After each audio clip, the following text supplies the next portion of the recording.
Bonjour, c'est Ursule encore. On est le 14 juillet 2023. Alors, je viens sur la trompette aujourd'hui encore et je viens proclamer le retour de notre Seigneur Jésus-Christ. Amen, alléluia. Soyons tous bénis, soyons remplis de sa joie, soyons persévérants. Amen. Les yeux fixés sur notre Seigneur Jésus-Christ en tout temps, afin de ne pas être distrait, n'est-ce pas? Et de lui rester fidèle jusqu'au bout. Amen.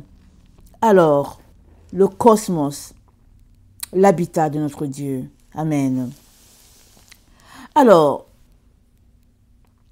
je disais hier dans ma vidéo que le Seigneur m'a donné ce message depuis le 6 juillet. Amen. M'a donné l'enseignement sur le cosmos.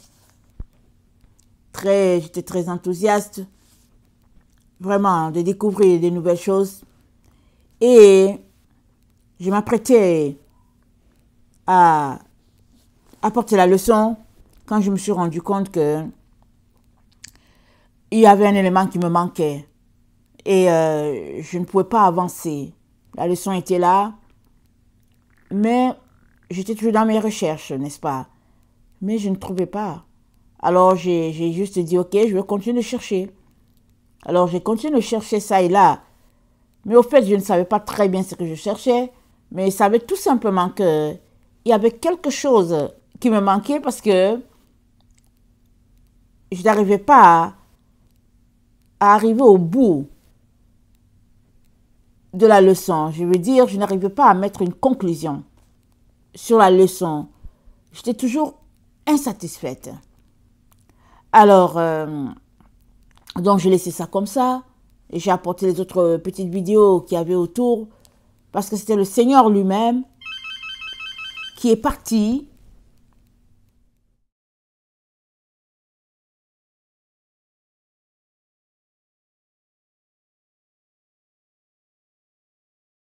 c'est lui qui a parti l'enseignement, comme on dit. Alors, on est parti de Hiddekel, amen. Alors, l'un des 4 fleuves qui coulaient à l'Éden, et on s'est rendu compte que c'est aussi dans ce coin du monde-là, que Abraham est parti, la Mésopotamie, à la recherche de la terre promise que Dieu avait pour lui.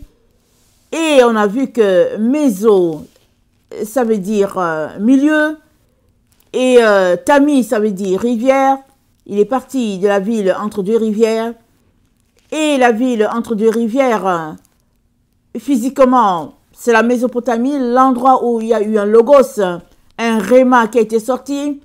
Un réma a été émis de la part de notre Dieu à Père Abraham en lui disant, je te bénirai, je ferai de toi une multitude et tous tes enfants seront bénis, la terre sera bénie à travers toi.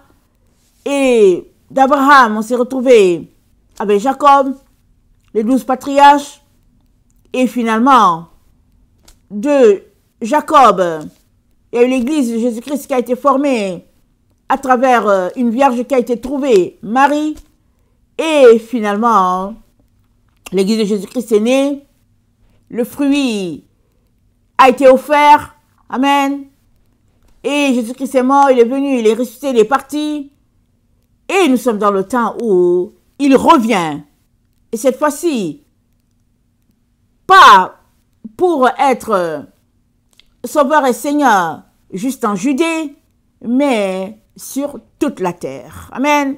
Par le plan parfait de notre Dieu. Et pour cela, il avait déjà établi son plan. Comme ça à l'origine. Il avait déjà établi un plan d'être Dieu sur toute la terre. Et nous savons qu'il y a eu le péché originel ou la faute originelle. Alors la faute originelle, parlons de faute plutôt que de péché. La faute originelle a fait finalement que le plan de Dieu a été entaché en coup de route. Mais Dieu n'a jamais baissé les bras. Dieu n'a pas changé son plan. Ça a été entaché par l'adversaire, mais Dieu n'a pas changé son plan. Et son plan va toujours s'accomplir. Et on est donc dans ce temps-là, à ce stade-là où tout le cosmos, amen, sera l'habitat de Dieu et tout ce qui va s'opposer ne sera plus là. Alors le cosmos, c'est l'ensemble des galaxies, l'ensemble de toute la création qui fonctionne selon un ordre bien déterminé, qui fonctionne de façon organisée, disciplinée, à l'écoute de son créateur. On a aussi l'univers, on dit toujours que l'univers est désordonné. Amen. Il est désordonné, il y a de l'opposition dans l'univers. C'est ça la différence entre l'univers et le cosmos. Le cosmos, c'est l'ensemble de tout ce qui a été mis en place par Dieu. Amen. Et qui marche selon un ordre. Ça dit obéissance, création, tout est selon ce que Dieu a établi, si bien que le cosmos se résume en un, ça dit tout le cosmos sera trouvé dans un être humain, amen, et cet être humain sera uni à Dieu, si bien que tout sera un, amen, une unité parfaite, juste un, dans son entièreté. C'est ça le plan de notre Dieu. Mais Adam, quand Dieu a conçu le monde, c'était comme ça. Mais Adam s'est laissé détourner par les pensées, les idées de l'adversaire, si bien que il y a ce qui est souhaité, le cosmos, et il y a l'univers dans lequel notre création, notre monde évolue. Mais le Seigneur nous informe que vient rapidement ce temps-là où il n'y a plus quelqu'un qui va s'opposer à Dieu. Parce qu'ils seront regroupés. Amen. Tous ceux-là qui appartiennent à Dieu seront regroupés en un seul. Amen. Une seule entité, un seul Dieu, au-dessus de sa création. Comme notre prière, que ta volonté soit faite sur la terre comme elle est faite au ciel. Amen. Mais c'est Dieu qui a établi, qui a créé, n'est-ce pas, ce monde. Il l'a créé suivant une dualité. Amen. Le positif a le négatif. Le mal, il y a le bien. Le noir, il y a le blanc. Tout est créé de manière à ce que il y ait son opposé. Et puis, c'est ça qui apporte un équilibre dans toute la création de notre Dieu. Si bien que, en tant qu'enfant de Dieu, Dieu a dit, j'ai placé devant toi le bien et le mal, choisis le bien. Adam a décidé de choisir le bien et le mal, c'est-à-dire l'arbre de la connaissance du bien et du mal. Et ayant consumé cet arbre-là, ou bien ayant consommé, cet arbre, les fruits de cet arbre, il s'est retrouvé tout simplement à être séparé de celui-là qu'il a créé. Parce que Dieu est lumière. En lui, il n'y a point de ténèbres.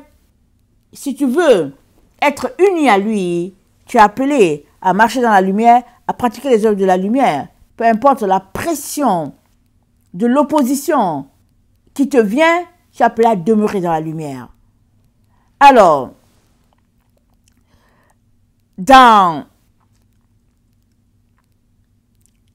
1 Corinthiens 3, le verset 16 à 17, 1 Corinthiens 3, le verset 16 à 17, voilà ce que l'apôtre Paul dit. Il ne savez-vous pas que vous êtes le temple de Dieu et que l'Esprit de Dieu habite en vous? Si quelqu'un détruit le temple de Dieu, Dieu le détruira, car le temple de Dieu est saint et ce que vous êtes, que nul ne s'abuse lui-même. Si quelqu'un parmi vous pense être sage selon ce siècle, qu'ils deviennent fous afin de devenir sages. Car la sagesse de ce monde est une folie devant Dieu. Aussi est-il écrit, il prend les sages dans leur ruse. Donc, nous sommes informés que nous sommes le temple de Dieu. Nous avons été créés à la gloire de Dieu. Nous sommes appelés à marcher sur la voie de la lumière, la voie de la pureté. Pas la voie où se trouve et le mal et le bien. Non, c'est pas pour nous. Le mal, dans ce cas, est juste là pour nous indiquer que, tiens, ici c'est la voie du mal. Ici c'est la région du mal. En retour, ta réponse devrait être, oh, c'est pas fait pour moi, tu devrais t'en détourner. Mais plusieurs se retrouvent à collaborer, à entrer dans une intimité, dans une union avec le mal, alors que ils sont les enfants qui pratiquent le bien. Et cela a créé un déséquilibre, si bien que tous ceux-là qui se retrouvent dans cette voie-là, du milieu, comme on dit, qui est une voie de tiédeur, le Seigneur dit, tous ceux qui sont là seront vomis. Parce que dans la création de Dieu, il n'a pas conçu que le bien puisse collaborer avec le mal. Il a juste conçu que le mal étant là, c'est un indicatif pour toi de savoir que tu ne dois pas marcher sur cette voie-là. Tu dois t'en éloigner parce que toi, tu as été fait, tu as été créé pour marcher sur la voie du bien, la voie de la lumière. Alors, ça a duré combien de temps? On ne peut pas dire depuis la faute originelle. Combien de temps ça a duré que le monde fonctionne dans un rythme un peu désordonné? Combien de temps? On ne sait pas. Il y a des forces qui opposent et nous sommes informés que dans les temps de la fin, dans les temps dans lesquels nous sommes, les ténèbres vont couvrir la terre. Amen. Les ténèbres vont couvrir la terre. Seuls ceux-là qui ont opté d'obéir au Dieu et puis de mettre en pratique sa parole, seuls ceux-là vont se retrouver à être assemblés au nom de Yeshua. Ils seront assemblés au nom de notre Dieu. Amen. Tous ceux-là qui ont décidé de choisir la voie de la lumière, ils seront assemblés. Dans Philippiens 4, le verset 18, c'est dit, « Car il y en a plusieurs qui marchent en ennemis de la croix de Christ. Je vous ai souvent parlé et j'en parle maintenant encore en pleurant. Leur fin sera la perdition. Ils ont pour Dieu leur ventre et ils mettent leur gloire dans ce qui fait leur honte. Ils ne pensent qu'aux choses de la terre. Mais notre cité à nous est dans le ciel, d'où nous attendons aussi comme sauveur le Seigneur Jésus-Christ, qui transformera le corps de notre humiliation en le rendant semblable au corps de sa gloire par le pouvoir qu'il a de s'assujettir toutes choses. C'est pourquoi, mes bien-aimés et très chers frères, vous qui êtes ma joie et ma couronne, demeurez ainsi fermes dans le Seigneur, mes bien-aimés.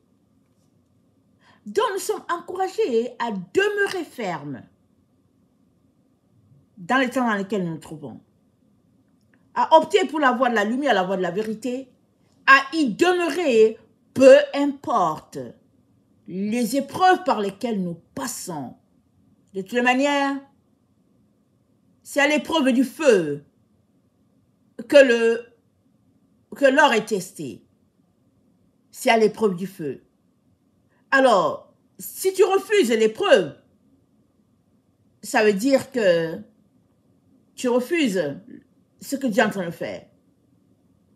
Alors, il est très important de choisir. Et le choix se fait au début, avant de partir, avant la destination finale, on a déjà choisi. C'est très important. Alors, nous sommes dans ce temps-là où notre Dieu est en train de regrouper tous ceux-là qui veulent de lui comme sauveur et maître. Et le reste sera pris pour ennemis de Dieu. Et ce qui va arriver aux ennemis va tout simplement leur arriver aussi. Alors, ceux qui ont choisi d'obéir à Dieu, faisant de lui leur maître, eux, amen, ils vont lui appartenir. Il dit dans Ézéchiel 20, le verset 30, « C'est pourquoi dit à la maison d'Israël, ainsi parle le Seigneur l'Éternel, ne vous souillez, attendez, ne vous souillez-vous pas à la manière de vos pères, et ne vous prostituez-vous pas à leurs abominations, en présentant vos offrandes, en faisant passer vos enfants par le feu, vous vous souillez encore aujourd'hui par toutes vos idoles, et moi je me laisserai consulter par vous, maison d'Israël, je suis vivant, dit le Seigneur l'Éternel, je ne me laisserai pas consulter par vous. On ne verra pas s'accomplir ce que vous imaginez. Quand vous dites, nous voulons être comme les nations, comme les familles des autres pays, nous voulons servir le bois et la pierre. Dieu dit, ça ne va pas arriver. Ça ne va pas arriver à tous ceux-là qui lui appartiennent, à tous ceux-là qui disent qu'ils appartiennent à Dieu. Dieu dit qu'il va mettre une barrière. Il va assurer la séparation. Parce que vous savez, dans une maison, il y en a qui veulent aller dans une direction et d'autres qui veulent aller dans d'autres directions. Et puis, de ceux-là qui veulent aller dans la direction autre que Dieu, ceux qui parlent beaucoup, ceux qui disent à Dieu, on veut être comme les autres nations. On veut faire comme les autres nations font. Ils servent Dieu, ils servent Baal, ils servent Astarté, ils veulent ça. Dieu dit, ça ne va pas arriver. Je vais trancher entre ceux-là qui font ma volonté et ceux qui ne font pas ma volonté. Dans Ézéchiel 20, le verset 40, amen, tu es dans le même chapitre, Dieu dit, car sur ma montagne sainte, sur la haute montagne d'Israël, dit le Seigneur, l'Éternel, là, toute la maison d'Israël, tous ceux qui seront dans le pays me serviront. Là, je les recevrai favorablement. Je rechercherai vos offrandes, les prémices de vos dons et tout ce que vous me consacrerez. Je vous recevrai comme un parfum d'une agréable odeur quand je vous aurai fait sortir du milieu des peuples et rassembler des pays où vous êtes dispersés, et je serai sanctifié par vous aux yeux des nations. Donc, Dieu dit, il va rassembler les siens. Amen. Il va les rassembler. À un moment donné, ça va arriver. Il va faire sortir ceux-là qui lui appartiennent de la mêlée. Amen.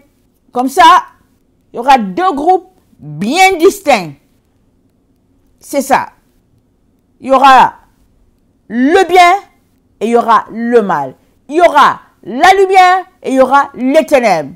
Ça ne sera plus mélangé. Nous sommes dans ce temps-là. Amen. Où les choses sont en train de se passer sous nos yeux. Alors, suite à ce plan de Dieu-là, suite à ce que Dieu a déjà dit qu'il va faire, amen, Dieu est en train de tout mettre en place pour que les choses arrivent telles qu'il l'a dit, telles qu'il les a établies. C'est ça qu'il est en train de faire. Dans Ésaïe 45, le verset 6, Ésaïe 45, le verset 6, Dieu dit, c'est afin que l'on sache du soleil levant au soleil couchant, hein, que hors moi il n'y a point de Dieu.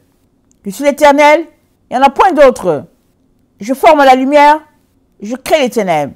Je donne la prospérité et je crée l'adversité. Moi, l'Éternel, je fais toutes ces choses que les cieux répandent d'en haut et que les eaux laissent couler la justice. Que la terre s'ouvre, que le salut y fructifie et qu'on en sorte à la fois la délivrance. Moi, l'Éternel, je crée ces choses. Amen. Donc, dans ce discours, Dieu nous dit, non, les choses ne seront pas comme l'adversaire l'a conçu. Ce que l'adversaire veut, c'est que toute la terre soit en train de marcher sur la voie du bien et du mal. De telle sorte que la confusion règne partout et dans une telle condition, l'ennemi, amen, se voit être Dieu sur les peuples. C'est ça sa conception. Et Dieu dit, non, ça ne sera pas comme ça. Ça ne sera pas comme ça. Ça sera que tous ceux qui lui appartiennent seront rassemblés à lui ou bien seront unis à lui, voilà, seront unis à lui dans la lumière et les autres, ce sera la destruction. Alors, nous sommes dans le temps où Dieu dévoile les choses, amen, il nous enseigne lui-même et de nous, il enlève toute confusion, amen, afin que la vérité soit, amen, que la vérité soit établie dans notre esprit. Si bien que il nous donne 3, 4, 3 dans la concordance grecque. Amen. Le 343 dans la concordance grecque, ça veut dire dévoiler. Ça veut dire révéler. Amen. Pendant que j'étais en train de préparer cette leçon, amen, le Seigneur me l'a donné. 3, 4, 3, il a dit, c'est le temps où je dévoile les choses. Alors, dans 3, 4, 3, c'est ôter, comment on appelle ça? Ôter l'inconnu, ôter le voile, les ténèbres. La vidéo, hier, on a parlé du fait que dans la lumière se cache l'inconnu, se cache l'ignorance, se cache les ténèbres, c'est dans la lumière. Sinon, si tout est ténèbres, c'est tout. Mais à partir du moment où Dieu envoie la lumière, amen, la lumière, elle vient et elle révèle les ténèbres, l'inconnu, l'ignorance. C'est dans ce temps-là que nous sommes. Et Dieu nous dit que, de Corinthiens 4, le verset 3, si son évangile est voilé à notre esprit, il est voilé pour ceux qui périssent, pas pour ses enfants à lui. Il est voilé pour les incrédules, dont le Dieu de ce siècle a aveuglé l'intelligence afin qu'ils ne puissent pas briller la splendeur de l'évangile et la gloire de Christ qui est l'image de Dieu. Ceux qui sont portés vers le matériel, les choses de ce monde, n'arrivent pas à voir ce que Dieu est en train de faire. Ils n'arrivent pas. Ils sont tout simplement sur leur mode, leur façon de voir les choses, et ils continuent, malgré que Dieu envoie les révélations, ils continuent sur le voie. Et Dieu dit, ce sera ainsi pour eux. Et, à un moment donné, quand Dieu déclarera, ils seront tout simplement séparés de la présence de Dieu.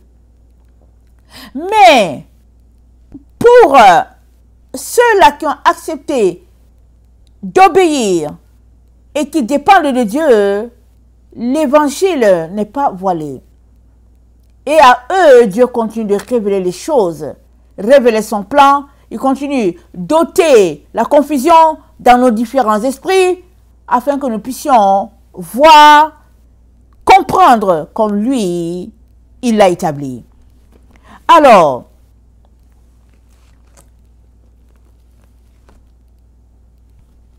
nous sommes dans ce temps-là où il assemble ses enfants et il y aura destruction. Amen. C'est ça qui est dit. On l'a souvent prêché, annoncé sur cette chaîne. Mais comment Dieu va-t-il faire cela? Comment va-t-il assembler un côté et puis détruire l'autre? Comment? Surtout que quand on lit la Bible, on a l'impression qu'on est un peu confus à certains moments. Par exemple, dans AG 2, AG, c'est après Ézéchiel, dans la partie de Sophonie, Michée, allez-y dans ce secteur-là, et vous allez trouver AG. Amen. C'est dans ce secteur-là, là où il y a les Ézéchiel, on les appelle les petits prophètes. Donc, dans AG 2, le verset 6 à 7, c'est dit, « Car ainsi parle l'Éternel des armées, encore un peu de temps, et j'ébranlerai les cieux et la terre, la mer et le sec, et j'ébranlerai toutes les nations. Les trésors de toutes les nations viendront, et je remplirai de gloire cette maison, dit l'Éternel des armées. » Donc Dieu dit qu'il va ébranler toutes les nations, il va les ébranler. Mais, quand on lit aussi le psaume 104, le verset 5, là Dieu dit que la terre est ferme et ça ne sera pas ébranlé. Alors quand on lit au s'arrête, on se dit, mais qu'est-ce qu'il est en train de dire? D'un côté il dit qu'il ébranle, de l'autre côté il dit qu'il ne va pas ébranler. Le psaume 104, le verset 5, voilà ce que Dieu dit.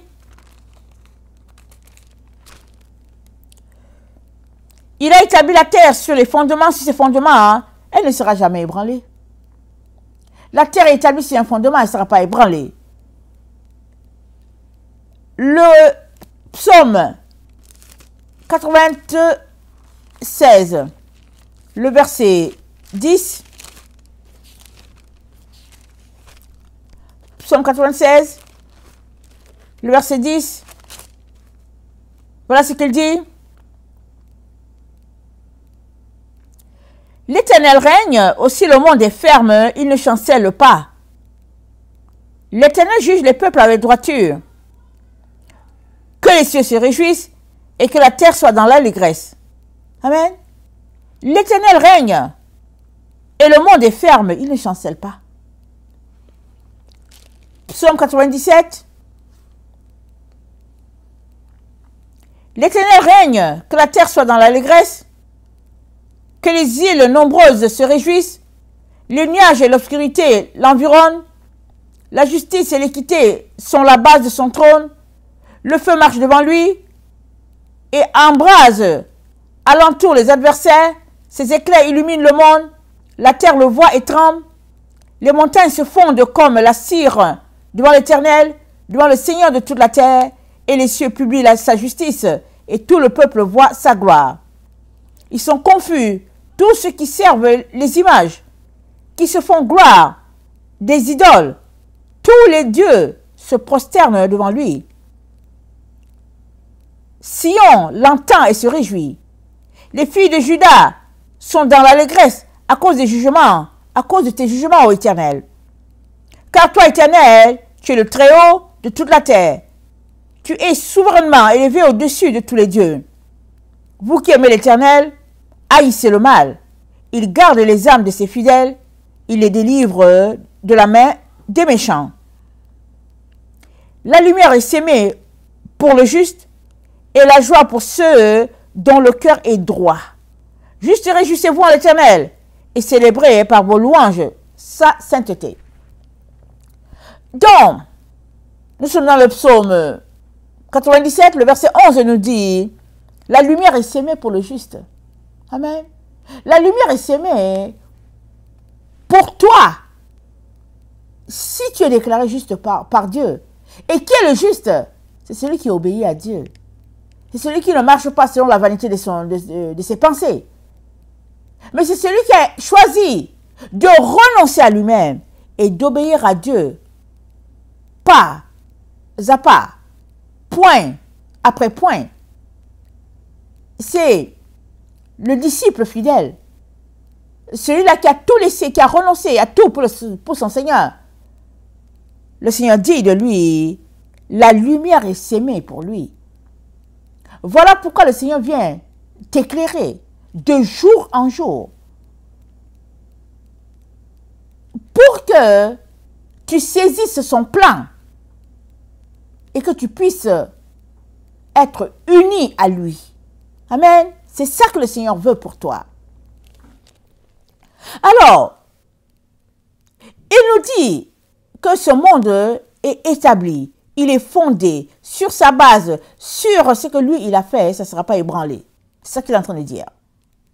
Par contre, le monde dans lequel nous vivons, le monde spirituel, il sera ébranlé.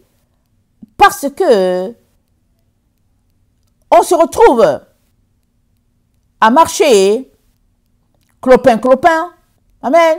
Les animaux, tout a été corrompu, la nature, tout a été corrompu, tout, finalement, ce qui fait que ce que Dieu avait conçu à l'origine, ça s'est retrouvé à être divisé. Et il y a des rares personnes qui ont été trouvées marchant selon le droit, comme exemple Enoch. Mais plus le monde vieillit, plus les gens ne sont plus intéressés à la lumière. Et même, la Bible nous dit que les ténèbres couvrent la terre.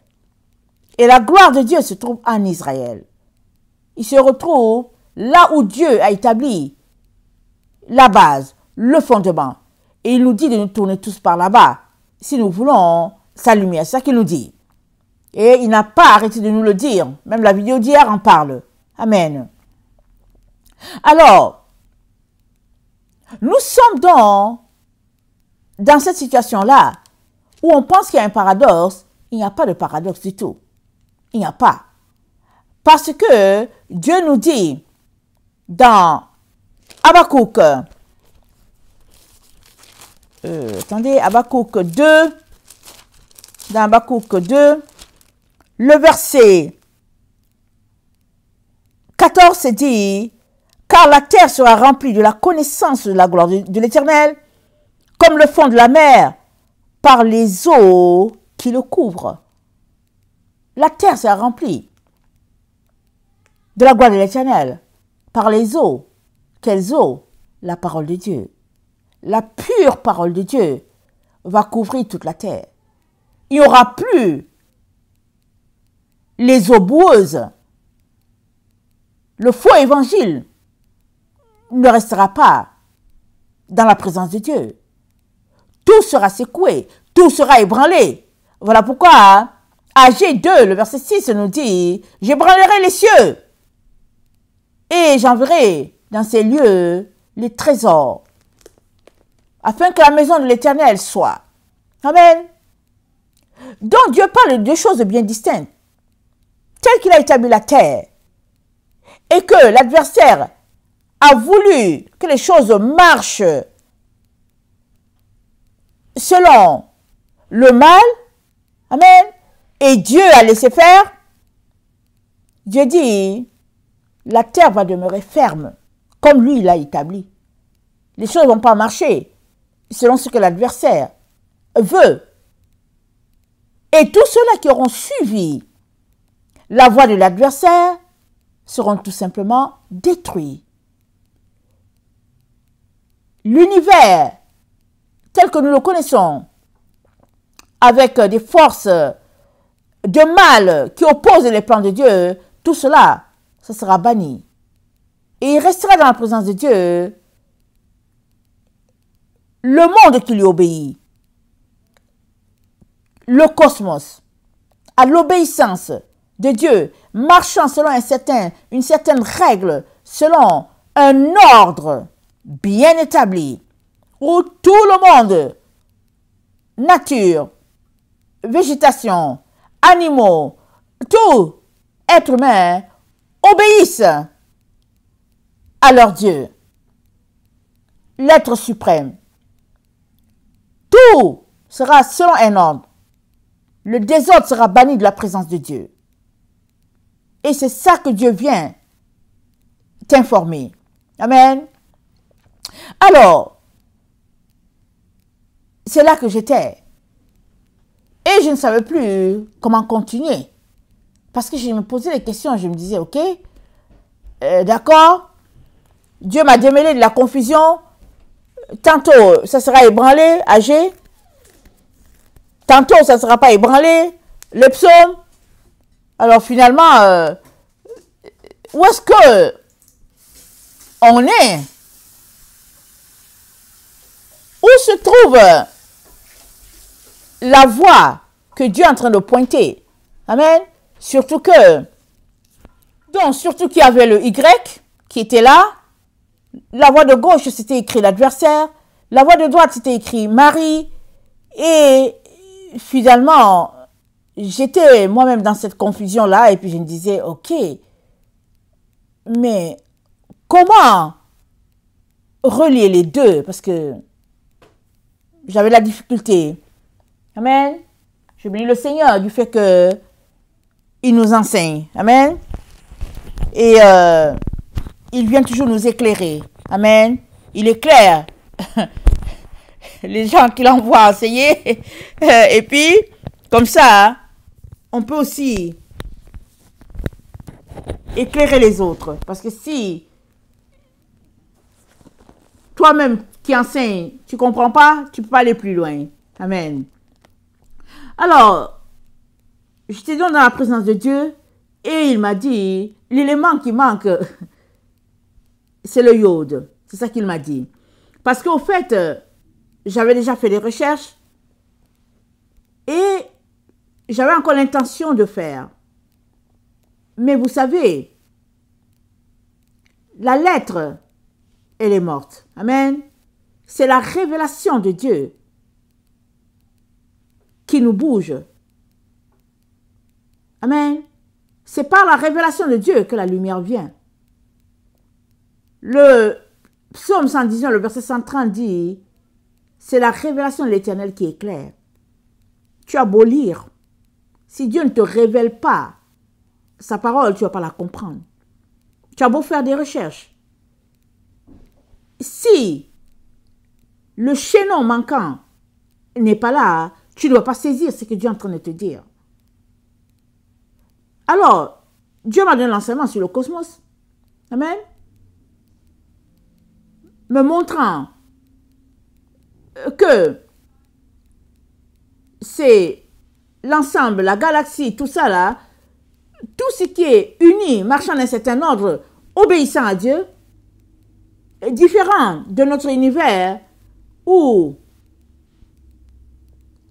il y a eu désobéissance, des gens qui sont sortis du système, comme ceux-là qui ne lui obéissent pas, des anges qui sont sortis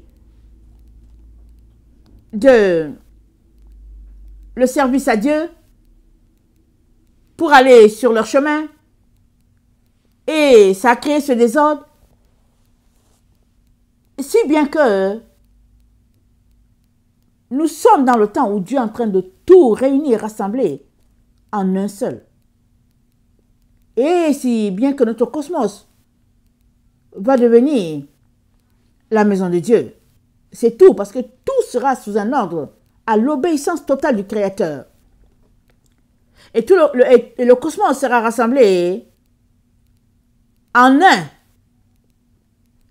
Peut-être les gens qui font physique, ils comprennent, mais quand tu n'as pas fait physique, tu t'arrêtes, tu te dis, mais qu'est-ce qu'il est en train de dire?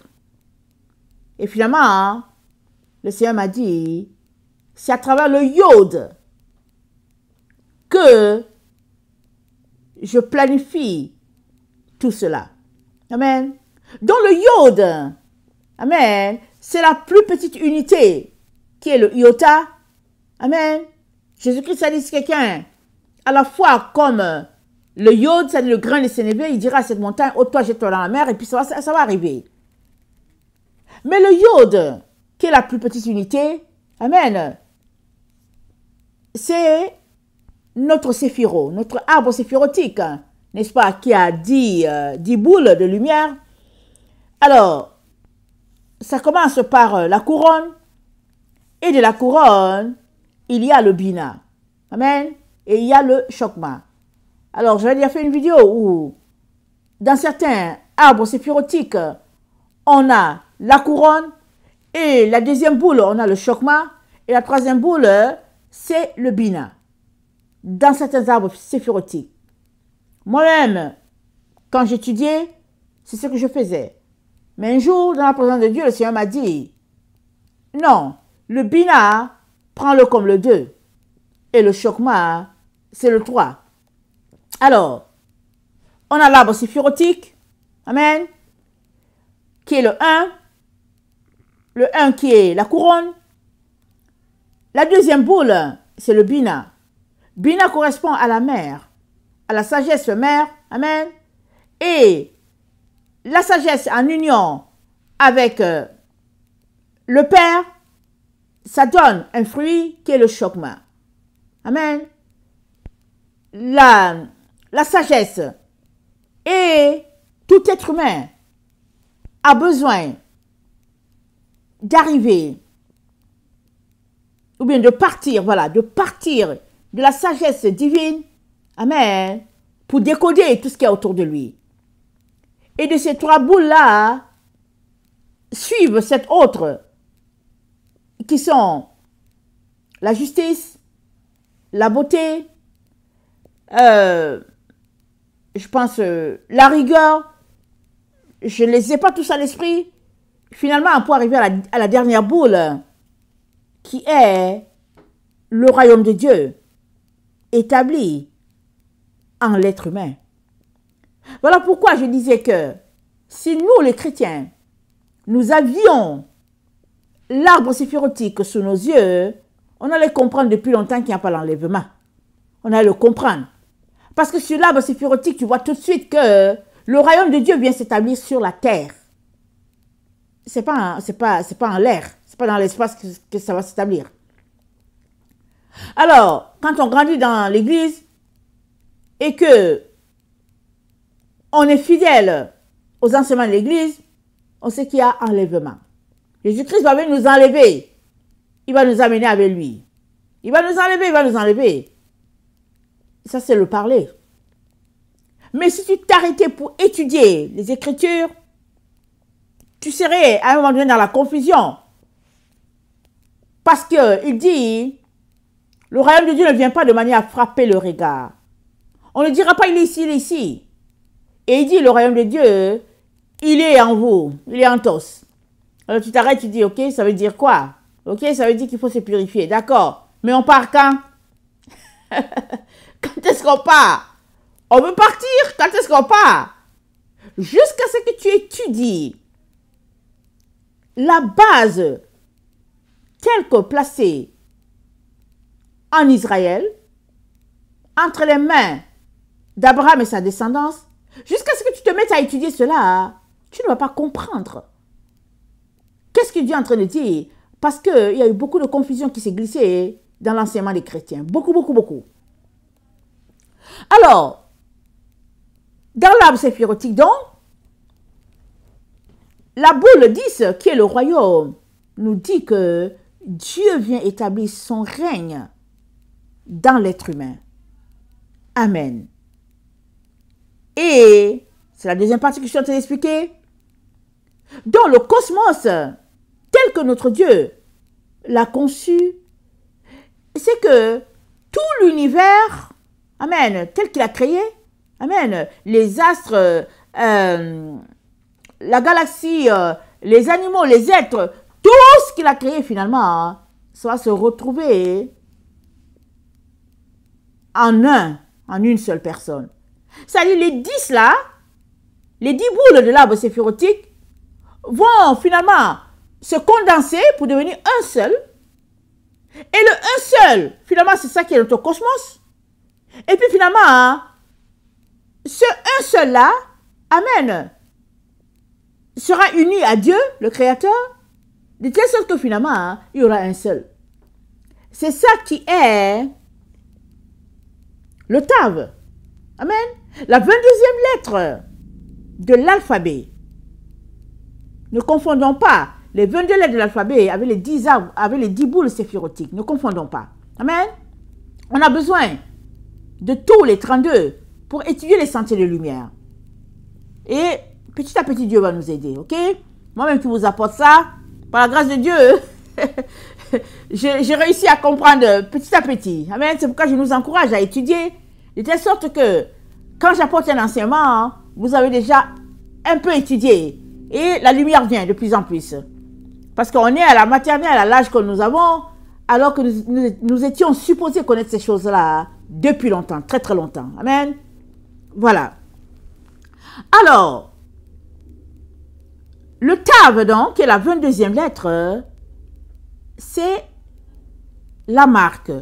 C'est le sceau qui va figurer sur le front de tous les enfants de Dieu qui lui appartiennent. Dans Apocalypse 7, c'est dit, après cela, je vis 4 anges debout aux 4 vents de la terre. Ils retenaient les 4 vents de la terre afin qu'il ne soufflât point de vent sur la terre, ni sur la mer, ni sur aucun arbre. Et je vis un autre ange qui montait du côté du soleil levant et qui tenait le sceau de Dieu vivant. Il cria d'une voix forte aux 4 anges à qui il avait été donné à qui il avait été donné de faire du mal, à la terre, à la mer. Il dit, ne faites point de mal à la terre, ni à la mer, ni aux arbres, jusqu'à ce que nous ayons marqué du sceau le front des serviteurs de notre Dieu. Amen. On est dans le temps où Dieu est en train de marquer ses enfants. Ceux-là qui seront marqués, c'est ceux-là qui vivent de la parole, qui mangent la parole. L'homme ne vivra pas de pain seulement, mais de toute parole qui sortira de la bouche de Dieu. Donc, Dieu est en train de nous encourager à marcher selon la parole. Et la parole, c'est elle le logos. Voilà pourquoi il nous a renvoyés, amen, à Idékel, à l'endroit où Dieu a parlé à Abraham, là où il y a eu un réma, une parole émise, une promesse. Et Dieu a dit à Abraham, si tu m'obéis, voilà ce qui va arriver. Et lève-toi de là où tu es, va en telle direction, et je vais faire de toi un père de plusieurs nations. Alors on est dans le temps où Dieu est en train de regrouper tous ceux-là qui appartiennent à Abraham. Tous. Ce qui les caractérise, c'est la parole de Dieu, le logos. Et cette parole de Dieu, c'est elle qui fait le pont entre Dieu et puis eux. Amen. C'est le pont. Et le pont là, amen, qui est là, c'est le milieu, le méso. Voilà pourquoi il nous a pointé la Mésopotamie. Pas pour qu'on puisse se comporter comme les gens de la Mésopotamie. Non, non, non. Pour dire la ville, la terre, l'endroit qui est entre deux rivières. Amen. Et cet endroit-là qui est entre deux rivières se trouve notre pensée. Toutes nos pensées doivent être connectées à la pensée de Dieu. De telle sorte que si nous pensons comme lui, nous agissons comme lui, on sera identique à lui, on sera comme lui. Et la seule manière pour toi et moi de penser comme Dieu, c'est que nous puissions dépendre totalement du logos, la parole de Dieu. Et cette parole, comme on vient de le vivre, c'est une parole révélée. Tu as besoin que Dieu te révèle sa parole. Tu as beau la lire, beau la lire, beau la lire, mais tu as besoin de lire et de prier que Dieu, amen, te donne la révélation de ce qu'il est en train de te dire. Amen. Par le Yod, Dieu va faire ce miracle-là. Amen. Et le Yod, si vous voyez bien la forme du Yod, Amen. Je vais mettre les différents symboles, n'est-ce pas? Alors, si on regarde bien le iode, amen, il est comme un apostrophe, mais il a aussi la forme d'un petit y. Amen. Il est comme un apostrophe, il a la forme d'un petit y. Donc, c'est de ça, en fait, quand Dieu me parlait, il est parti du y qu'il m'avait donné. Amen. Il est parti de là, parce que j'étais en vision, ok? Il est parti de là, et j'ai revu mon y, l'adversaire à gauche, Marie à droite, et finalement le Y, ça s'est transformé, c'est devenu cette apostrophe-là qui était là. Et c'est comme ça qu'il m'a dit, sur l'embouchure, Marie, sur le chemin, Marie, il dit là-bas, c'est par le iode que les gens seront transformés. C'est là. Et le iode, il fait 10, et c'est 10 lumières, 10 attributs de Dieu. Amen. Trouvés dans l'être humain à l'état miniature. C'est en nous, dans notre ADN. Mais il faudrait les développer. Par exemple, la sagesse. Amen. La sagesse est un élément vital pour tout être humain. Il n'y a personne sur cette terre qui peut s'en sortir sans sagesse. Maintenant, quelle est la sagesse qui gère ta vie? Il y en a qui choisissent la sagesse du monde. Il y en a qui choisissent la sagesse orientale, d'une manière X, dont ils se tournent vers tout ce qui est de l'Asie, c'est à la mode, tout ce qu'ils font, c'est asiatique, et puis tout ça. Mais il y en a aussi qui choisissent la sagesse divine. Bina, il retourne à la base. Et Dieu dit que pour tous ceux-là qui retournent à la base, qui sont en train de faire comme Dieu, parce qu'avant toute chose, Dieu a manifesté d'abord la sagesse. Donc à tous ceux-là qui décident de retourner à l'origine, non seulement Dieu leur enlève le voile au niveau de leur esprit afin qu'ils puissent être bien éclairés, mais aussi ils finiront par arriver à leur Père et ils hériteront la vie éternelle. Jamais ils ne périront, jamais ils ne mourront, parce que ils sont tout simplement en train de s'identifier comme les enfants de leur Père, et ils sont en train de prouver qu'ils font partie du processus de Dieu, qu'ils font partie de la création. Parce que la création ne s'est pas arrêtée. Dieu n'a pas arrêté de créer. Alors que je parle, Dieu est toujours en train de créer. La création est éternelle. Amen. La création est un processus éternel qui ne s'arrête pas. Parce que la création est rattachée à la lumière. Avant que Dieu fasse quoi que ce soit, il a dit, il a manifesté la sagesse. Ça dit quoi? Il a manifesté la lumière. Il a dit que la lumière soit. Et la Bible dit, et la lumière fut. Donc Dieu manifesta la lumière avant toute chose. Question de dire que si toi tu te réclames de Dieu, tu es appelé à marcher dans la lumière 24 minutes, 24 heures sur 24 heures. C'est un choix. Ça doit devenir comme ta respiration. Et quand le choix de la lumière va devenir comme ta respiration, amen, là, tu seras un être transformé, un être de lumière, et on sera dans cet état-là où les ténèbres ne seront plus, parce que l'ennemi aura été lié. Amen. On sera dans cet état-là.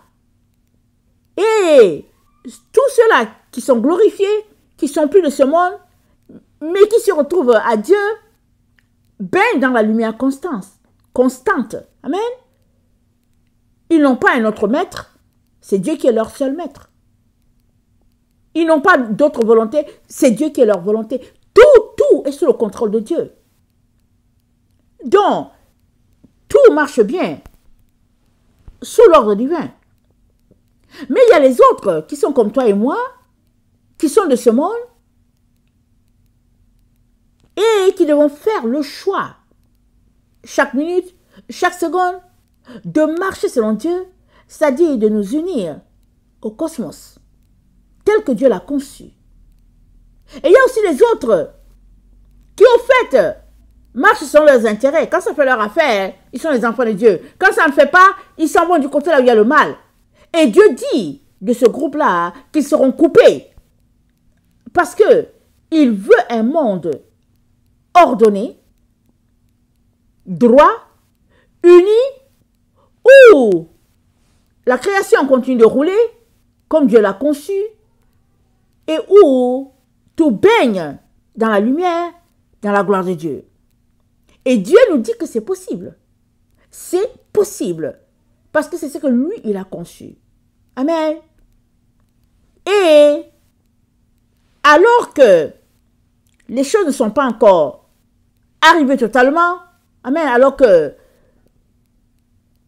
le mal n'est pas ébranlé, comme on dit, Dieu nous dit, cette unité-là, ce pont-là, entre lui et sa création, amen, va se faire à travers le Fils de l'homme. Amen. C'est ça qu'il veut qu'on comprenne. C'est ça qu'il veut. Voilà pourquoi, dans Malachie 3, Malachie c'est juste après Matthieu, dans Malachie 3,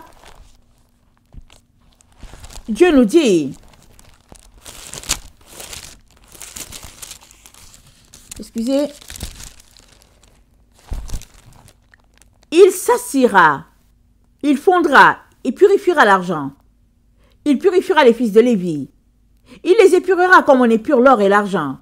Et ils présenteront à l'Éternel des offrandes avec justice. Alors, l'offrande de Juda et de Jérusalem sera agréable à l'Éternel, comme aux anciens jours, comme aux années d'autrefois. Je m'approcherai de vous pour le jugement. Amen. C'est là qu'il va s'approcher pour le jugement. Donc, nous ne voulons pas être coupés de la présence de Dieu.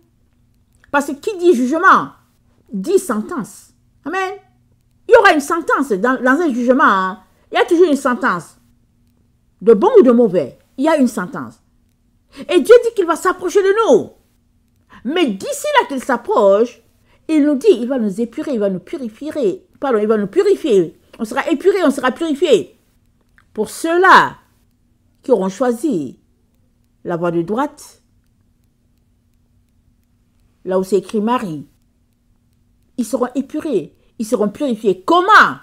Il va envoyer des épreuves sur le chemin pour les rendre propres, nickel, purs, de telle sorte qu'ils soient des êtres de lumière. Parce qu'il vient établir son règne sur la terre. Il vient habiter en nous.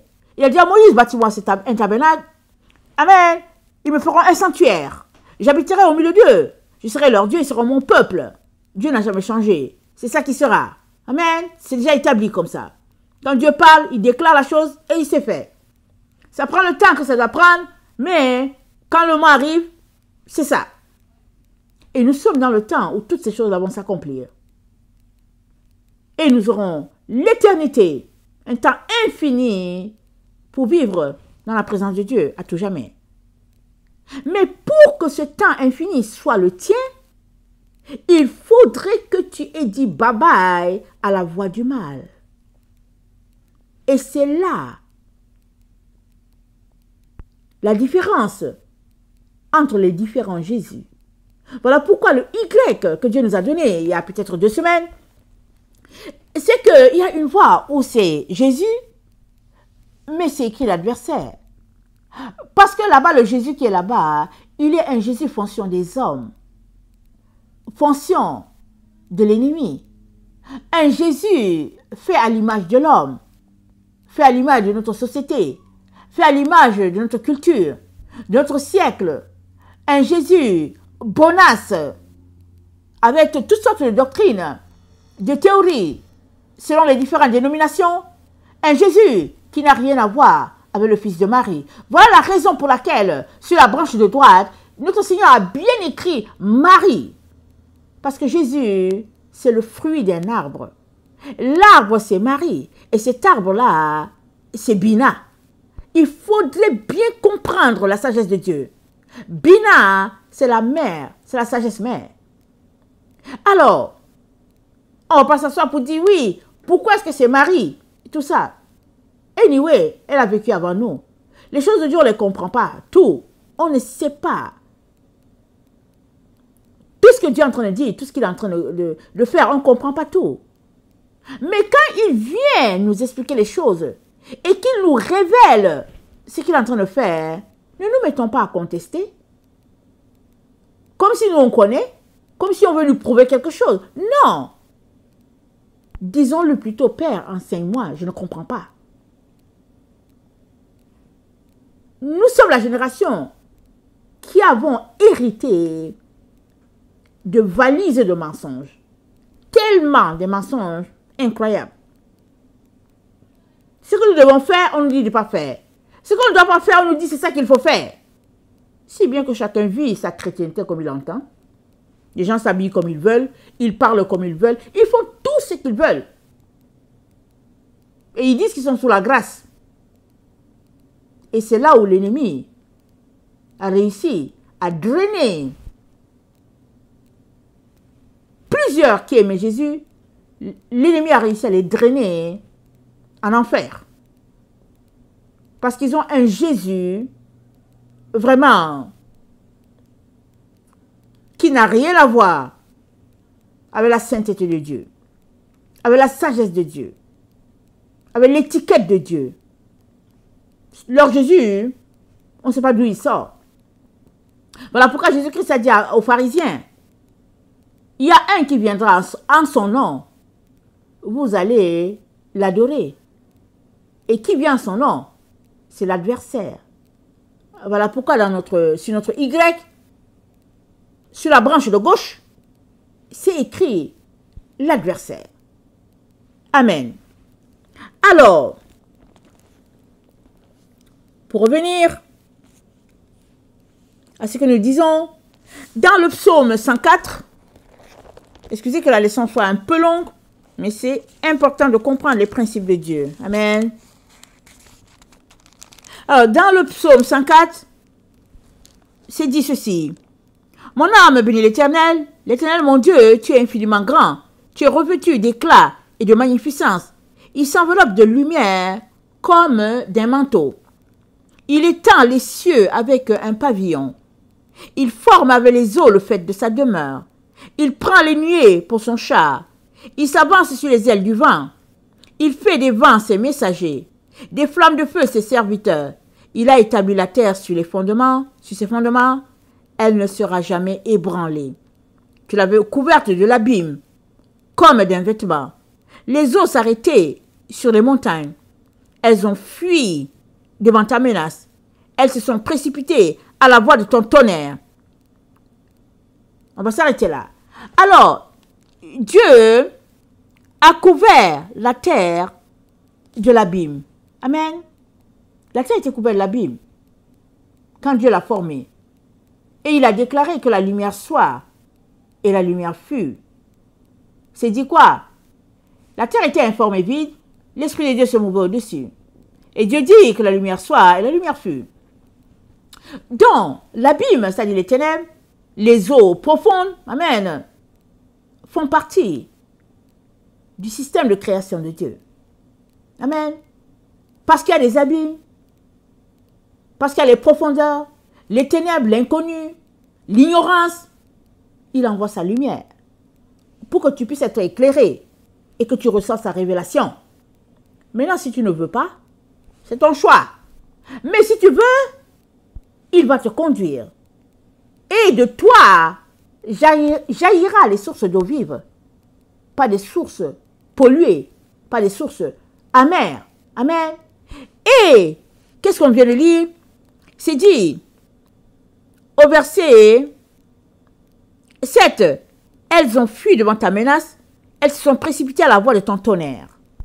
On est dans ce temps où le tonnerre de Dieu, la voix de Dieu va venir trancher entre les branches du Y. Amen. Allons-y lire Daniel 12. Dans Daniel 12, le verset 5, Daniel nous dit: et moi, Daniel, je regardais et voici deux autres hommes se tenaient debout, l'un en deçà du bord du fleuve, l'autre au-delà du bord du fleuve. L'un d'eux dit à l'homme vêtu de lin qui se tenait au-dessus des eaux du fleuve: quand sera la fin de ces choses, de ces prodiges? Et j'entendis l'homme vêtu de lin qui se tenait au-dessus des eaux du fleuve. Il leva vers les cieux sa main droite et sa main gauche, et il jura par celui qui vit éternellement que ce sera dans un temps, dans un temps, des temps, la moitié d'un temps, c'est-à-dire 3 ans et demi, à peu près 42 mois. Amen. Il dit que toutes ces choses finiront quand la force du peuple saint sera entièrement brisée.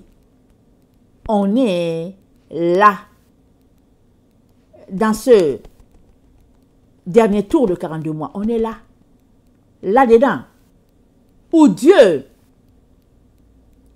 est en train de juger. Et on sait que le jugement a commencé par la maison de Dieu. Et il juge. Pourquoi?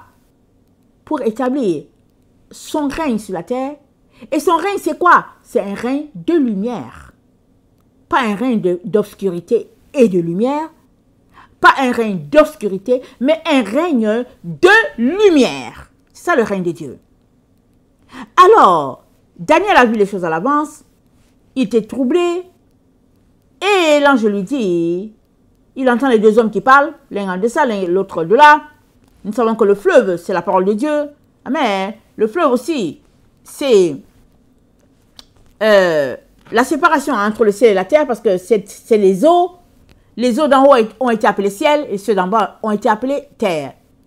Ont été divisés plutôt. Une partie a été appelée terre et l'autre appelée mer. Et puis fleuve et puis océan. Voilà. Donc, on est donc dans cet état-là où Dieu est en train de recréer. Amen. On a déjà fait des vidéos où c'est dit recommençons encore. Dieu est en train de recréer. Et dans les vidéos où c'était dit recommençons encore, on était juste en train de placer les pierres, certaines pierres qui nous connectent à la sagesse, à l'intelligence, comme l'améthyste. Amen. Cette pierre était importante, rattachée à la famille de Benjamin, qui est le dernier. Mais l'améthyste était aussi rattaché à la famille d'Issachar, parce que Issachar, ils passaient leur temps à chercher à comprendre ce que Dieu est en train de faire. Alors, Issachar a été rattaché à l'améthyste, mais l'améthyste, c'est la pierre de Benjamin, qui est le dernier. Et c'est la pierre qui est la plus loin dans la fondation, c'est-à-dire la 12e pierre. Elle est à la base complètement, elle soutient toute la structure.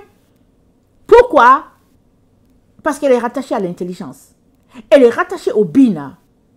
Alors, dans la construction du temple de Dieu, amen,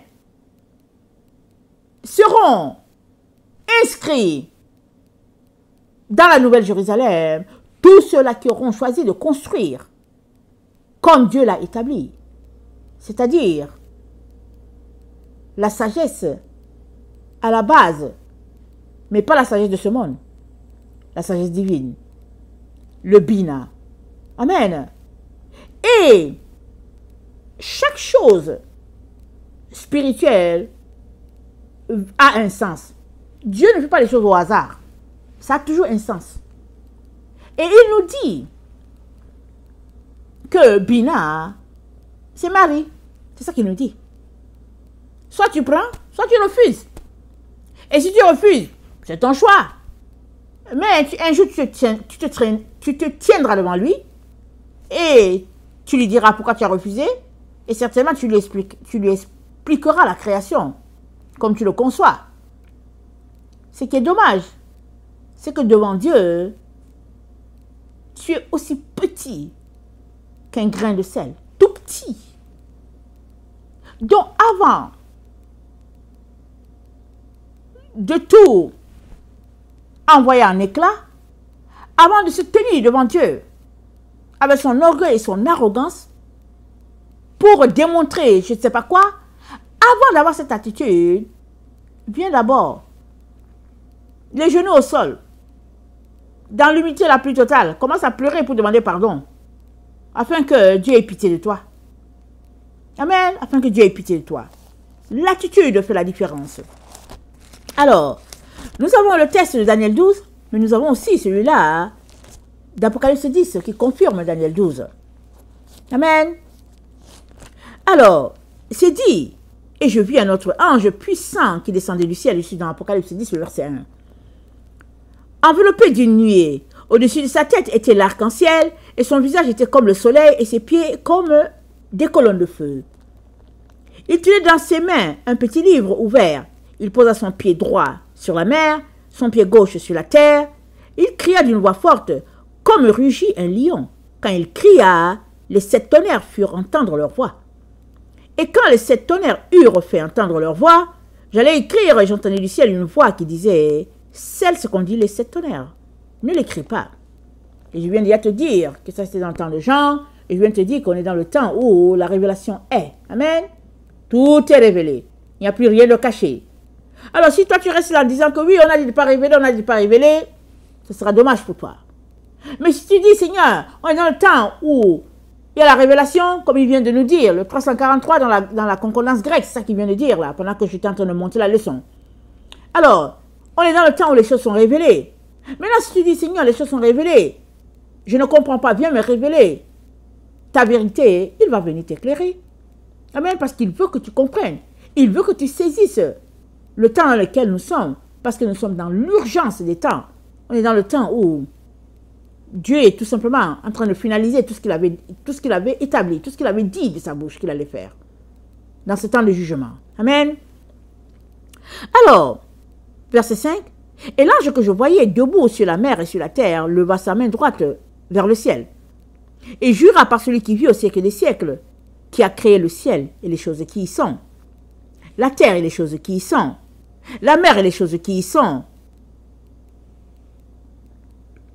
qu'il n'y aurait plus de temps. Mais qu'au jour de la voix du 7e ange, quand il sonnerait de la trompette, le mystère de Dieu s'accomplirait comme il l'a annoncé à ses serviteurs les prophètes. Et la voix que j'avais entendue du ciel me parla de nouveau et dit, va, prends le petit livre ouvert dans la main de l'ange qui se tient debout sur la mer et sur la terre.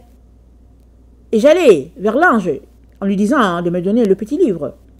Il me dit, prends-le et avale-le, il sera amer à tes entrailles, mais dans ta bouche, il sera doux comme du miel.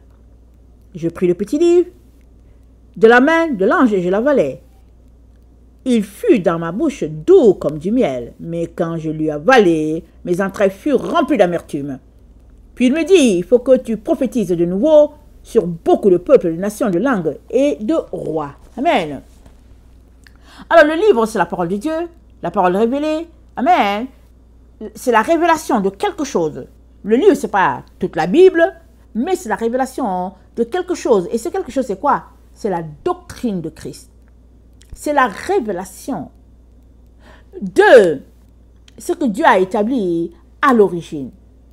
Sa doctrine, les pratiques de vérité, de lumière, c'est ça qui est écrit dans ce livre-là. Amen. Parce que ce n'est que la pratique de la doctrine qui fait de toi l'enfant de Dieu.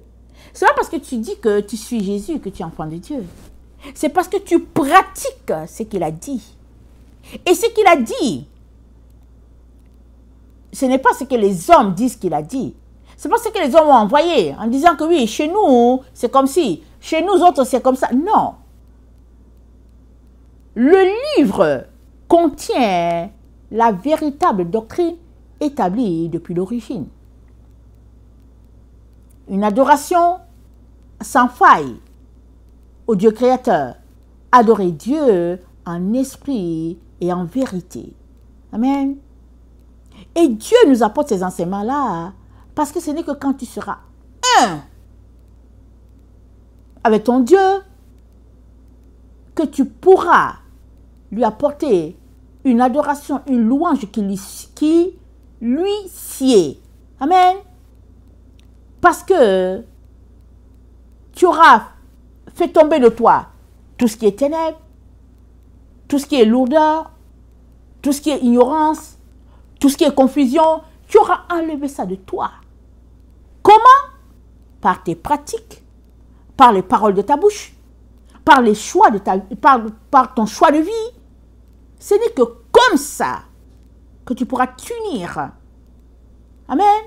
Pour devenir un avec le cosmos et le cosmos un avec Dieu. Et il y aura finalement un seul, une seule, ou bien on dit ça comment? Il y aura unité, voilà. Il y aura mariage parfait. Le Tav sera ton sceau. C'est là qu'on est. Et à ce moment où le Tav est ton sceau, c'est l'éternité. Amen. C'est l'éternité. C'est là qu'on est.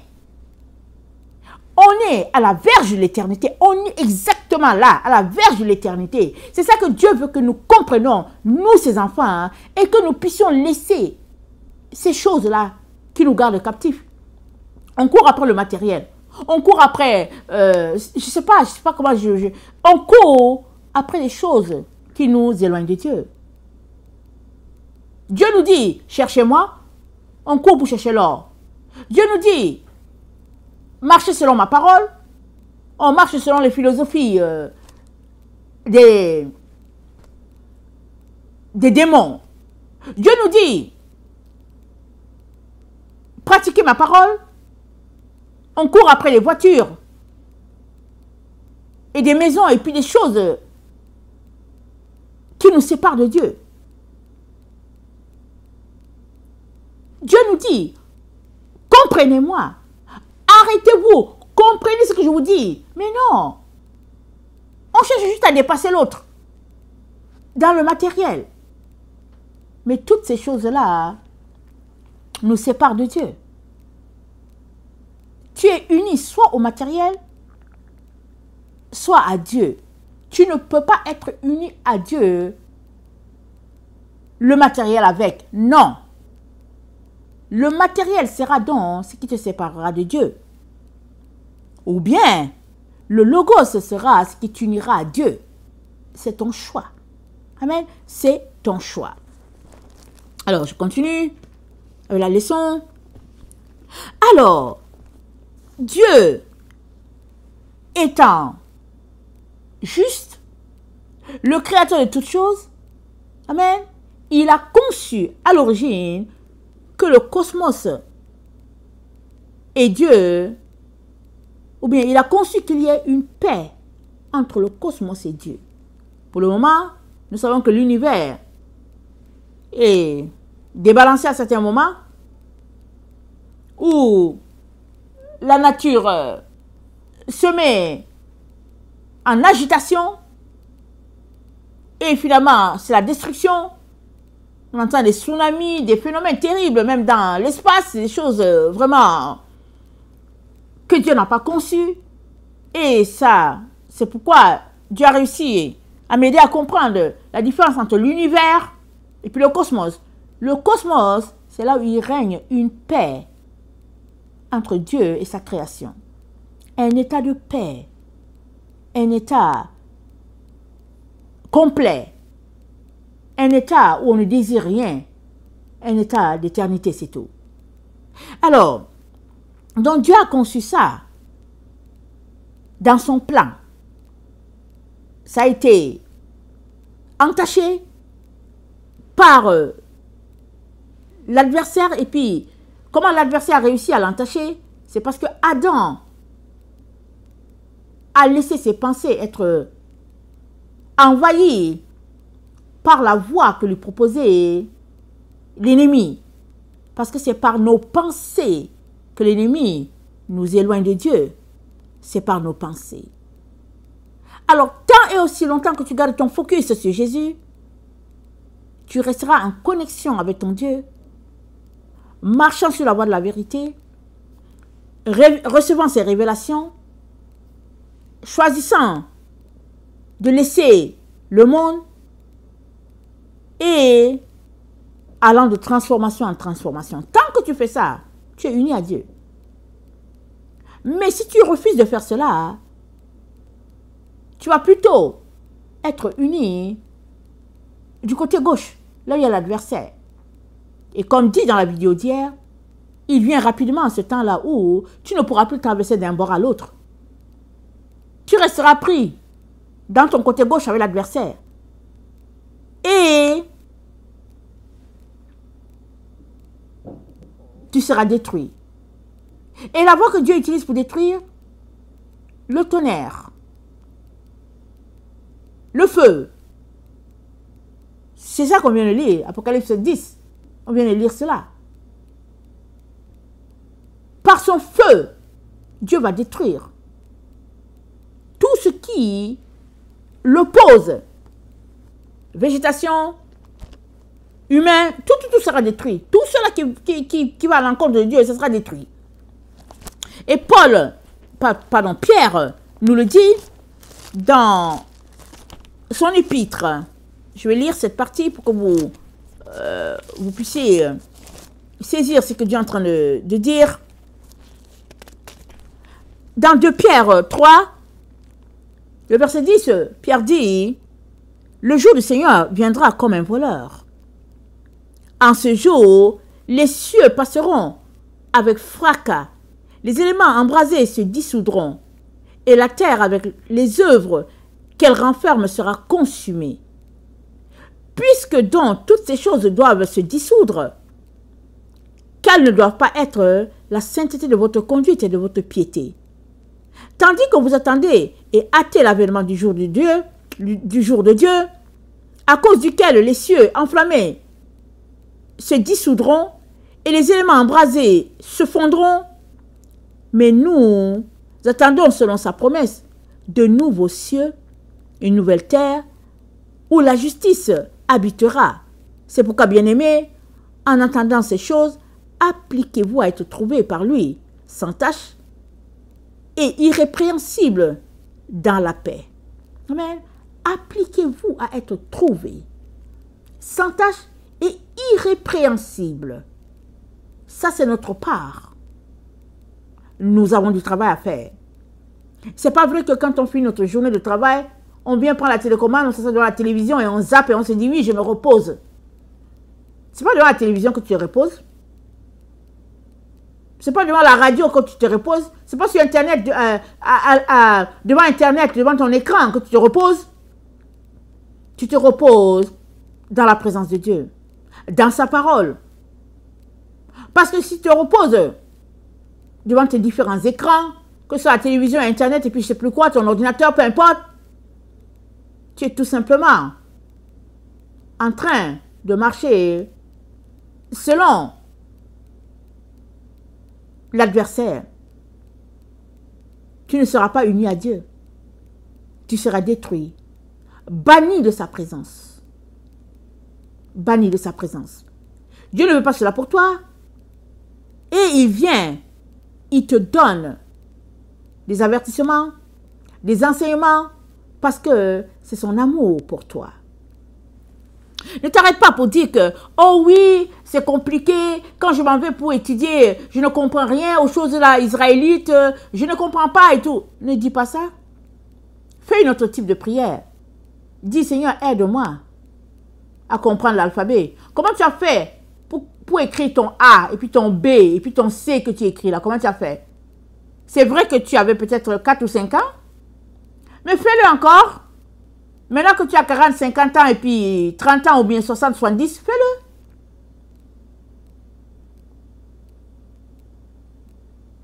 Il y a beaucoup de plaisir à apprendre quelque chose de nouveau. Et c'est tellement agréable de découvrir de nouvelles choses. Et pendant que tu apprends quelque chose de nouveau, surtout quand tu es d'un certain âge, tu es en train de renouveler tes neurones. Amen. Aie un esprit positif. Un esprit joyeux. Sois de ceux-là qui sont toujours contents en toutes choses. Au lieu de te retrouver à murmurer pour un oui ou un non. Il y a des gens qui passent leur temps à murmurer. Ils se complaisent toujours de quelque chose. Ils se plaignent toujours de quelque chose. Sors de là. Ça ne va pas t'aider. Et Jude nous dit, pour les gens qui aiment murmurer, Jude dit, il dit, c'est aussi pour eux qu'Enoch, le 7e, depuis Adam, a prophétisé. En ces termes, voici le Seigneur est venu avec ses saintes myriades pour exercer un jugement contre tous, pour faire rendre compte à tous les impies parmi eux de tous les actes d'impiété qu'ils ont commis et de toutes les paroles injurieuses qu'ont proférées contre lui des pécheurs impies. Ce sont des gens qui murmurent, qui se plaignent de leur sort, qui marchent selon leur convoitise, qui ont à la bouche des paroles hautaines, qui admirent les personnes par motif d'intérêt. Je m'arrête là. Il y a des gens, ils passent leur temps à murmurer. Ils se plaignent toujours de quelque chose. Tu ne sais même pas pourquoi. Il faudrait sortir de là. Rends grâce à Dieu pour tout ce que tu as. Aujourd'hui, tu as du pain sec. Amen. Dis merci au Seigneur. Tu peux tremper ton pain sec dans de l'eau sucrée. Et ça sera bon. Amen. Alors si demain, ce n'est pas du pain sec que tu as, mais que tu as un croissant bien là, dis Alléluia. Parce que le jour que le pain sec sera là, tu diras aussi Alléluia. Il faut avoir une attitude de reconnaissance envers Dieu à tout moment. Ça va t'ouvrir les portes pour une grande lumière dans ton esprit. Amen. Alors, excusez-moi, petit à petit, on achève, ok? On achève. Alors, Dieu donc nous informe qu'on est dans ce temps où le cosmos, amen, sera tout simplement l'habitat de Dieu. Un habitat paisible. Et dans Apocalypse 11, voilà ce qui est dit. Et je pense que je vais finir avec ça. Amen. Je vais arrêter la leçon là. Et je vais continuer une autre leçon, si Dieu le permet. Ok, Apocalypse 11, le verset 15, il s'est dit, le 7e ange sonna la trompette, et il eut dans le ciel de fortes voix qui disaient, le royaume de notre Dieu est remis à notre Seigneur et à son Christ, et il régnera au siècle des siècles.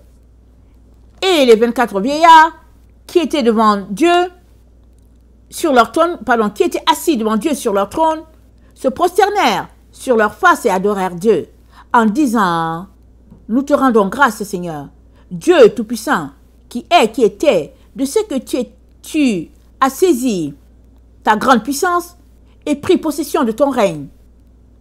Les nations se sont irritées, et ta colère est venue, et le temps est venu de juger les morts, de récompenser tes serviteurs, les prophètes, les saints et ceux qui craignent ton nom, les petits et les grands, et de détruire ceux qui détruisent la terre.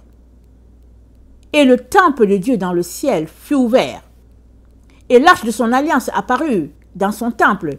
Il eut des éclairs, des voix, des tonnerres, un tremblement de terre et une forte grêle. Amen. Le temple de Dieu fut ouvert dans le ciel. Qu'est-ce que ça veut dire?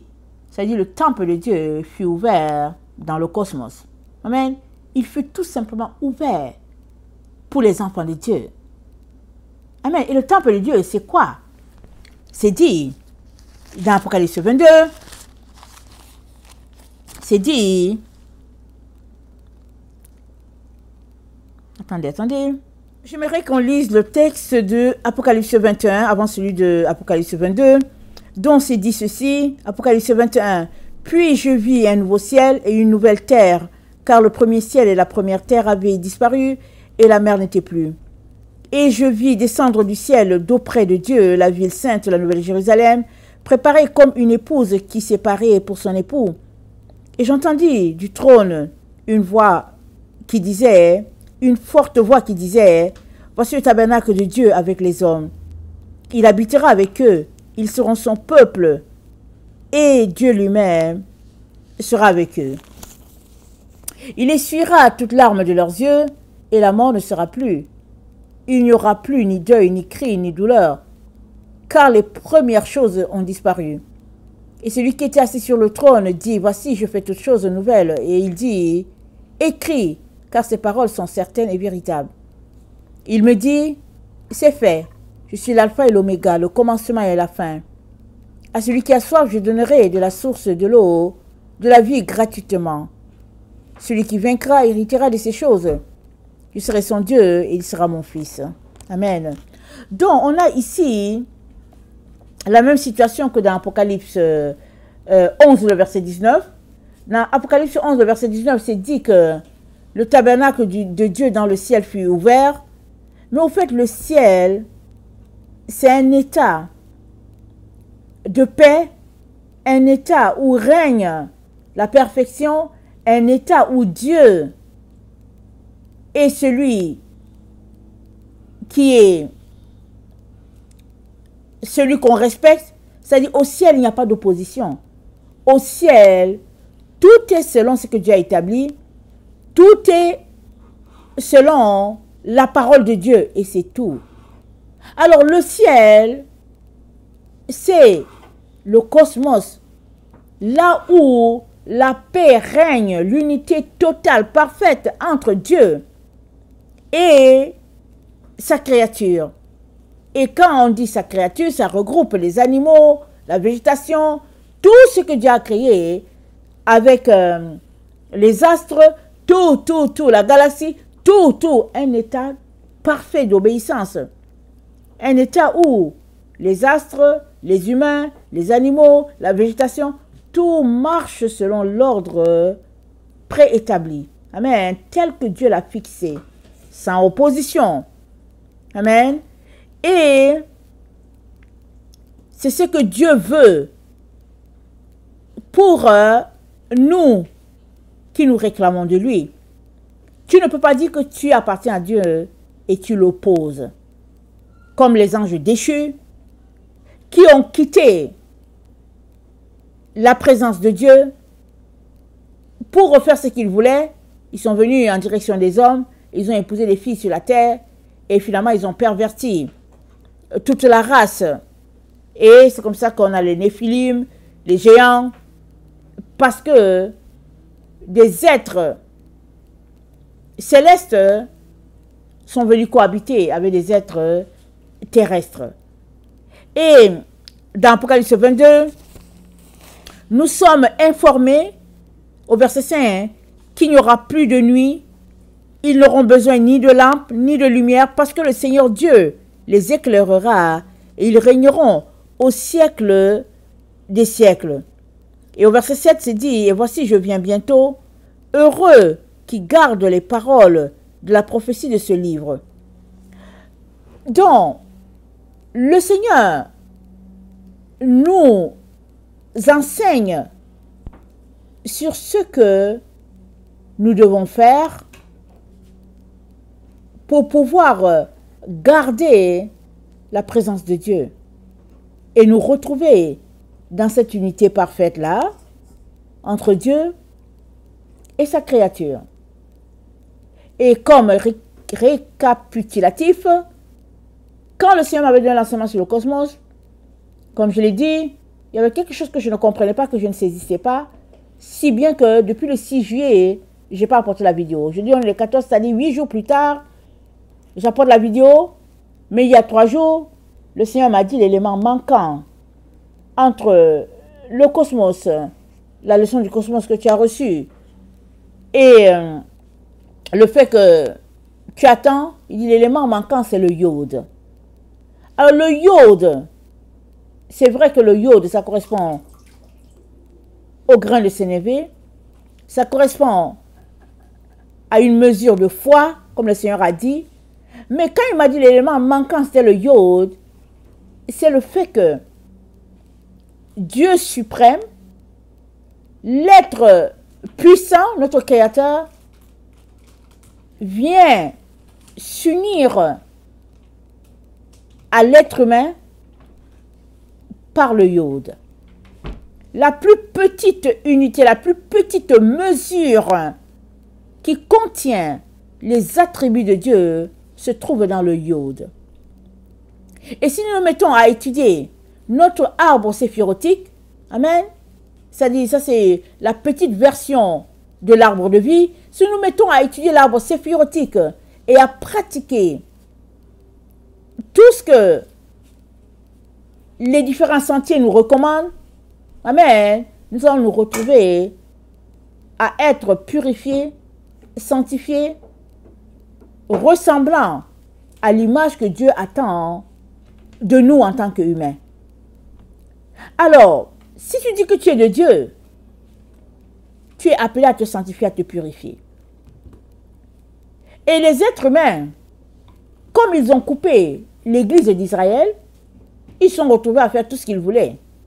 Ils se sont inventés différentes doctrines, différentes théories. Finalement, ils se sont inventés des jeux, du social. Plusieurs églises pratiquent juste du social et puis ça fait partie de leur sanctification. Ils font rien. Ils font rien. Et quand ils se retrouvent dans la réunion de prière, ils ne prient pas pour eux, ils prient pour les autres. Quand ils viennent, ils donnent les sujets pour les autres. Pourquoi? Parce qu'à leur esprit, ils sont sanctifiés. Mais quand on marche avec le Seigneur, on ne marche pas en groupe. Le Seigneur, c'est du one-on-one. Chaque personne en relation avec Dieu. D'intimité en intimité. Chaque personne à la fois avec Dieu. On ne vient pas en intimité avec Dieu en groupe de 10, de 1000. Non. L'unité ne va pas se faire. Donc, pour que tu puisses établir ton unité avec Dieu à partir du iode qu'il pointe, tu as besoin de retourner à l'école, de t'asseoir devant ton Dieu, et lui, il va t'enseigner. Tu vas faire ton étude, étudier tes lettres alphabétiques, tes 10 séphiros, regarder à quel niveau tu te trouves, qu'est-ce qui te manque, comment tu devrais te comporter pour avoir, par exemple, la rigueur, la justice de Dieu, où est-ce que tu devais couper, quels sont les amis que tu devais laisser aller. Tout cela, ça fait partie de ton travail de sanctification. Si tu veux faire partie du cosmos. Parce que le Seigneur a dit le cosmos se résume finalement en une seule personne. C'est-à-dire, il y a les 10 séphiros qui vont devenir un, et puis le 1 va tout simplement être l'unité, parce que le 1 sera en union avec Dieu, et puis le 1 va demeurer tout simplement 1.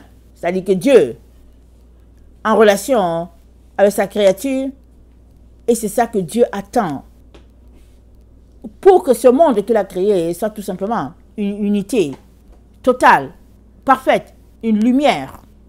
C'est ça au fait. Le cosmos, ça dit l'habitat de Dieu. Alors, ça prend ta décision d'aller dans ce que Dieu attend ou pas. Ça prend ton choix d'étudier tes 32 sentiers ou pas. Ça prend ta volonté. C'est ça que Dieu attend de chacun d'entre nous. Amen. Que le Seigneur bénisse sa parole. Maranatha, Jésus revient. Amen. Alléluia. Amen.